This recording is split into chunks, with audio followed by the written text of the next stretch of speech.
मरजान को ना सपने आते हैं और वो भी बहुत ज़्यादा डरावने।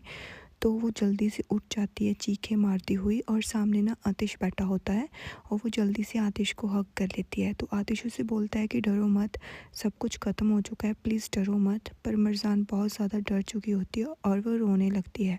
तो आतिश ना उसको प्यार से पकड़ता है और बोलता है कि मैं तुम्हारे साथ हूँ, अब तुम्हें डरने की कोई भी ज़रूरत नहीं है, ठीक है।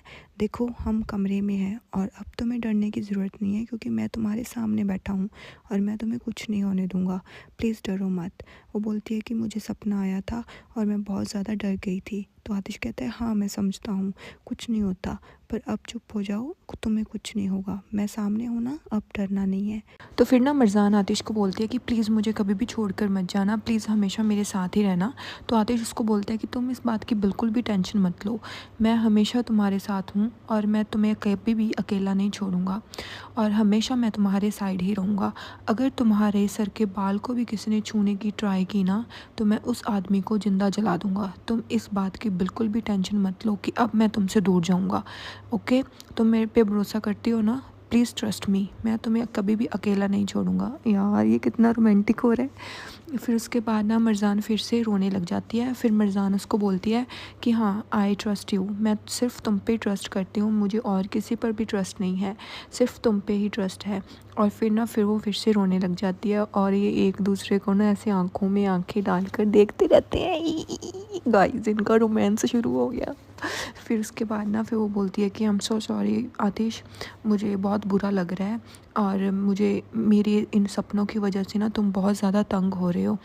तो फिर वो काफ़ी ऐसे अपसेट हो जाती है। तो आतिश ना उसको फिर से रोकता है और बोलता है कि चुप हो जाओ, बोलना नहीं है कुछ भी। मैंने तुम्हें क्या कहा था, हमने इस बारे में बात की थी ना कि अगर तुम्हें कोई भी नाइटमेयर आता है और इस चीज़ के बारे में तुम मुझसे कोई भी माफ़ी नहीं मांगोगी। तो फिर वो कह देती है हाँ मुझे याद है, पर फिर भी थैंक यू। फिर वो बोलता है कि थैंक यू भी नहीं बोलना है, ये क्या बात हुई, सॉरी थैंक यू ये क्या है, तुम्हें कुछ नहीं बोलना है, ठीक है ना, बस तुम अपना ध्यान रखो और इन चीज़ों के बारे में सोचना ना बिल्कुल बंद कर दो। तुम मेरी कभी नहीं सुनती हो, कभी सुन लिया करो ना मेरी भी। और फिर ना वो स्माइल करने लग जाता है, फाइनली आतिश स्माइल कर रहा है। फिर बोलती है कि मुझे लगता नहीं है कि मैं तुम्हारे इस मैटर के बारे में कभी सोचूंगी और तुम्हारी कभी सुनूंगी, मैं कभी नहीं सुनूंगी तुम्हारी। फिर बोलता है कि हाँ हाँ, अब दूसरे मैटर्स के बारे में तो जैसे रोज़ ही सुनती हो तुम मेरी।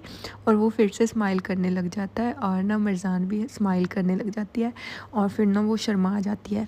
फिर वो बोलती है कि हाँ मैं कभी भी तुम्हारी बात नहीं सुनूंगी, मैं क्यों सुन तुम्हारी बात। फिर ना मरजान आतिश को कहती है कि आज अगर मैं ज़िंदा हूँ ना और अगर आज मैं सांस ले रही हूँ तो ये सिर्फ तुम्हारी वजह से है। आई एम सो सॉरी कि तुम्हें मेरी वजह से इतना कुछ सहना पड़ा, और थैंक यू सो मच कि तुम मेरे साथ हो और मैं बहुत ज़्यादा खुश हूँ कि तुम मेरे साथ हो। फिर ना आतिश अपने मन में सोचता है कि जो मेरी सांसें चल रही हैं ना, ये भी तुम्हें देख कर ही चल रही हैं, अगर तुम्हें कुछ हो जाता तो शायद मेरी सांसें बंद हो जाती। फिर वो अपने मन में फिर से सोचता है कि अगर तुम्हें पता हो तो आज अगर मैं ज़िंदा हूँ तो सिर्फ तुम्हारी वजह से ज़िंदा हूँ, अगर तुम्हें उस दिन कुछ हो जाता तो मैं अपने आप को कभी माफ़ नहीं कर पाता, शायद मैं तुम्हारे साथ ही खुद भी मर जाता। फिर वो बोलता है कि मुझे मुझे भी बहुत ज़्यादा खुशी है कि तुम मेरी लाइफ में हो। और ये सुनते ही ना मरजान हंसने लग जाती है। फिर बोलता है कि और मैं इस बात पे भी बहुत खुश हूँ कि तुम मेरे पास हो और हमेशा मेरे पास ही रहना, कभी मेरे से दूर मत जाना। और वो ना मरजान के फेस पर टच करने लग जाता है और माय गॉड इन दोनों में रोमांस। तो फिर वो बोलता है कि अब से रोना नहीं है, ठीक है। फिर ना वो नीचे उतरने लगती है। वो बोलता है कि क्या कर रही हो, कहाँ जा रही हो, क्या चाहिए और कहाँ पर जाना है, मुझे बताओ जल्दी से, क्या चाहिए मैं ला कर देता हूँ। तो मरजान ना फिर बाथरूम की तरफ देखने लग जाती है और आतिश भी उधर की तरफ देखता है कि इसको क्या चाहिए। फिर उसको आइडिया हो जाता है कि इसको बाथरूम में जाना है। तो वो बोलता है कि oh so you need to go bathroom. वो बोलती है कि हाँ। तो फिर वो उसको खड़ा करता है आराम से, वो बोलता है कि आराम से चलो आराम से। तो उसका हाथ पकड़ कर उसको बाहर तक लेके आता है। वो बोलती है कि कोई बात नहीं, आगे मैं चली जाऊँगी। फिर उसके बाद ना जब मरजान बाथरूम से बाहर आती है तो वो देखती है कि आतिश ना बाहर टी शर्ट में ही खड़ा है। तो वो बोलती है कि तुम्हें ठंड लग जाएगी, ये पहन लो। तो आतिश ना उसकी तरफ देखने लग जाता है। फिर वो अपने हाथों से आतिश को वो कोट पहनाने लग जाती है। तो आतिश भी ना अंदर ही अंदर स्माइल करता है। तो फिर उसके वो जिप भी बंद कर देती है। फिर वो बोलती है कि ठंड है बहुत ज़्यादा, तुम्हें ठंड नहीं लगती क्या। तो वो बोलता है कि नहीं मुझे ठंड नहीं लगती। वो बोलता है कि तुम्हें ठंड लग जाएगी, पर चलो तुम अंदर चलो। वो बोलती है कि नहीं मुझे यहीं पर रहना है, प्लीज़ मुझे ठंड नहीं लग रही है। फिर वो बोलता है कि नहीं, तुम्हें यहीं पर नहीं रहना है, तुम्हें जाना है। फिर वो बोलती है कि मुझे यहाँ ना फ्रेश एयर में रहना अच्छा लग रहा है। फिर वो बोलता है कि नहीं, तुम बीमार हो जाओगी, मत कर मत कर मत कर, इतना रोमांस मत कर। फिर उसके बाद ना वो बोलती है कि प्लीज़ मुझे यहीं पर रहने दो ना, मुझे ऐसे फ्रेश एयर की नीड है। तो फिर वो बोलता है कि तुम मेरी बात क्यों नहीं मानती हो, देखो तुम्हें तो कोल्ड हो जाएगा। फिर वो बोलती है कि मुझे कोल्ड नहीं होगा, प्लीज़ मुझे यहीं पर खड़े रहने दो। फिर आतिश ना फिर से उसकी तरफ देखने लग जाता है। तो फिर उसके बाद ना मरजान उसको बोलती है देखो मुझे अभी ठंड नहीं लगेगी। वो वहाँ से ना एक कंबल उठा लेती है और कंबल अपने ऊपर ले लेती है। फिर वो बोलती है कि मुझे अब ठंड नहीं लगेगी। तो आतिश ना उसको बोलता है कि हाँ हाँ, तुम्हें अब क्यों ठंड लगेगी। फिर ना आतिश उसको बोलता है कि देखो अगर तुम फिर से बीमार होगी ना तो फिर मैं तुम्हारा ध्यान नहीं रखूँगा, फिर मत बोलना कि अब मैं बीमार हूँ और मेरा ध्यान रखो। तो फिर वो बोलती है कि मुझे पता है कि तुम मेरा ध्यान ज़रूर रखोगे और मेरा पूरा ख्याल रखोगे। फिर वो बोलता है कि ओह, तो तुम इसका मतलब जानबूझकर बीमार होने की कोशिश कर रही हो कि मैं तुम्हारा ध्यान रखूँ। तो वो बोलती है कि नहीं जी, मैं सिर्फ यहाँ पर फ्रेश एयर लेने के लिए खड़ी हूँ, मैं क्यों ऐसा करूँगी। तो फिर वो बोलता है कि मुझे पता है क्या बोल रही हो तुम। फिर वो बोलती है कि मुझे ऐसे नींद नहीं आती वैसे। फिर वो उसके नाइटमेयर्स के बारे में बात करने लग जाता है कि ये कब से हैं। फिर वो बताती है कि मुझे ना ये बचपन से ही आ रहे हैं और मेरे को अच्छा नहीं लगता। फिर वो बोलता है कि नहीं कुछ नहीं होगा, तुम इस बात की ना टेंशन मत लो, और यहाँ पर अगर तुम्हें रुकना है ना तो हम रुक सकते हैं। तो कोई बात नहीं, हम यहाँ पर खड़े हैं। फिर बोलता है कि ठीक है। फिर ना मरजान उसको ना टीज़ करने लग जाती है और बोलती है कि हाँ, तुम ना हर बात पर मुझे ऐसे हाँ हाँ किया करो, ठीक है। मुझे अच्छा लगता है जब तुम हर बात पर मेरी हाँ हाँ हाँ मिलाते हो, तो मेरे को अच्छा लगता है। फिर वो बोलता है कि हाँ हाँ, तुम जाओ कंफर्टेबली सो जाओ पहले जाके। फिर बोलती है कि नहीं, तुम सो जाओ, मैं यहीं पर रुकना चाहती हूँ। वो बोलता है कि डोंट वरी अबाउट मी, ठीक है, मैं तुम्हारे साथ ही रहूँगा और मैं तुम्हें अकेला कहीं पर भी नहीं छोड़ूंगा, और तुम ऐसे नहीं ठीक होगी, तुम अंदर ही चलो मेरे साथ। वो बोलती है कि प्लीज़ मुझे यहीं पर रुकना है, मुझे वो नाइटमेयर्स से फिर से डर लगता है।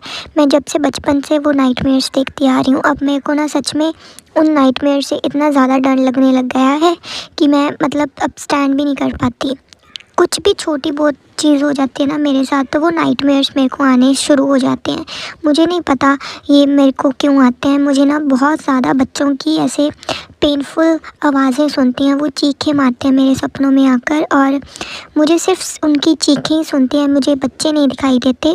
और ये मेरे लिए बहुत ज़्यादा डरावना है क्योंकि ये मैं बचपन से देखती आ रही हूँ, और जो बच्चे हैं वो बहुत ज़्यादा दर्द में होते हैं।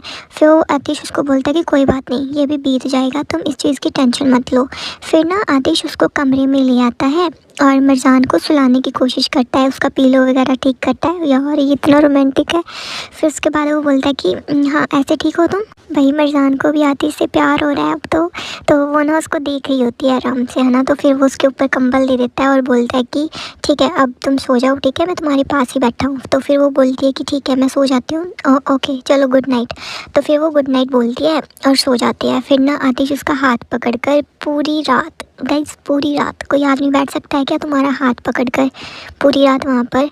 तो फिर ना वो अपने मन में सोचता रहता है कि तुम आराम से सो जाओ, मैं तुम्हारे साथ ही रहूँगा और अब से मैं तुम्हें कभी भी अकेला नहीं छोड़ूंगा। जो हो गया सो हो गया, उसके लिए मुझे माफ़ कर दो, पर अब से तुम मेरी हो और हमेशा मेरे साथ ही रहोगी। और जो भी मैं तुम्हारे साथ हुआ है ना, उस चीज़ के लिए मैं कभी अपने आप को माफ़ नहीं कर पाऊँगा, क्योंकि वो मेरे कारण ही हुआ था। और फिर हो जाती है सुबह। वो सारी रात अपनी बीवी को देखता रहा यार। तो फिर उसके बाद ना वो बोलता है अपने मन में कि कितनी इनोसेंट हो तुम, और ना उसके फेस को टच करने लगता है। तो जैसे उसके फेस पर टच करता है ना, तो उसकी नींद खुल जाती है और आतिश ना थोड़ा दूर होकर बैठ जाता है कि उसको पता ना चले। तो फिर वो बोलती है कि गुड मॉर्निंग, तुम यहीं पर बैठे रहे, तुम लास्ट रात सोए नहीं क्या। तो आतिश बोलता है कि गुड मॉर्निंग, नहीं मैं नहीं सोया, क्योंकि तुम्हें पता था ना मैंने तुम्हें क्या बोला था कि मैं तुम्हारे साथ ही रहूँगा। फिर वो बोलती है कि पर तुम्हारी भी तो नींद ज़रूरी है ना, तुम ऐसे कैसे रह सकते हो। फिर वो बोलता है कि फिर देखो वही बात ना, तो मेरी बात क्यों नहीं सुनती हो, चुप हो जाओ, कुछ नहीं हुआ मुझे। तो फिर मरजान चुप हो जाती है, फिर कुछ नहीं बोलती। तो फिर वो बोलती है कि तुम हमेशा मुझे चुप करवाते हो, मैं कुछ भी नहीं बोलती, और मैं तुम्हारे बारे में भी सोच रही हूँ भी, तुम मेरी जगह अगर तुम होते तो तुम्हारी भी तो नींद पूरी होनी चाहिए ना। अगर मेरे को रेस्ट की ज़रूरत है तो तुम्हें भी रेस्ट की ज़रूरत है। वो बोलता है कि चुप हो जाओ ना, और ये बताओ कि तुम कैसा फ़ील कर रही हो, अच्छा फ़ील कर रही हो। वो बोलती है कि हाँ अब मैं ठीक हूँ।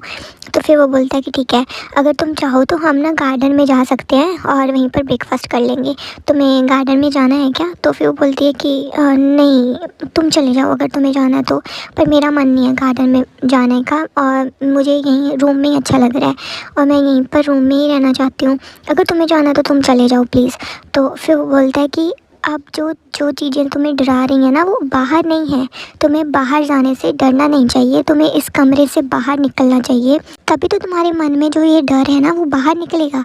और जब तक मैं तुम्हारे साथ हूँ तुम्हें किसी भी चीज़ से डरने की बिल्कुल भी ज़रूरत नहीं है, समझ आई?